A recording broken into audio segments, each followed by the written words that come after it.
উত্তরাধিকার সূত্রে পেয়েছি শুধু একগুচ্ছ চাবি, ছোট বড় মোটা বেঁটে, নানা রকমের নানা ধরনের চাবি।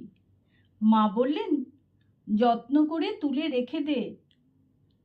তারপর যখন বয়স বাড়ল, জীবন এবং জীবিকার সন্ধানে পথে নামতে হলো। পকেটে সম্বল শুধু সেই একগুচ্ছ চাবি, ছোট বড় মোটা বেঁটে, নানা রকমের নানা ধরনের চাবি।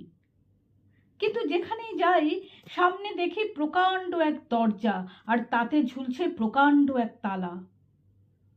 পকেট থেকে চাবির গুচ্ছ বের করি, এ চাবি সে চাবি, ঘোরাই ফেরাই, লাগে না, খোলে না।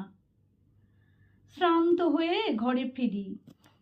মা দেখেন আর হাসেন, বলেন, ওরে, তোর বাবার হাতেও ওই চাবি দিয়ে ওই দরজাগুলো খোলেনি। শুনেছি নাকি তার বাবার হাতে খুলতো। আসলে কি জানিস, এসব চাবি হলো সততার, সত্যের, যুক্তির, নিষ্ঠার। আজকাল আর ওই চাবি দিয়ে এসব দরজাগুলো খোলে না। তবু তুই ফেলে দিস না।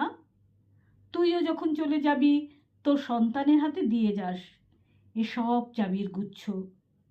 হয়তো তাদের হাতে, হয়তো কেন, নিশ্চয়ই নিশ্চয়ই তাদের হাতে একদিন এইসব সততার, সত্যের, যুক্তির, নিষ্ঠার চাবি দিয়ে জীবনের বন্ধ দরজাগুলো খুলে যাবে, খুলে যাবে, খুলে যাবেই।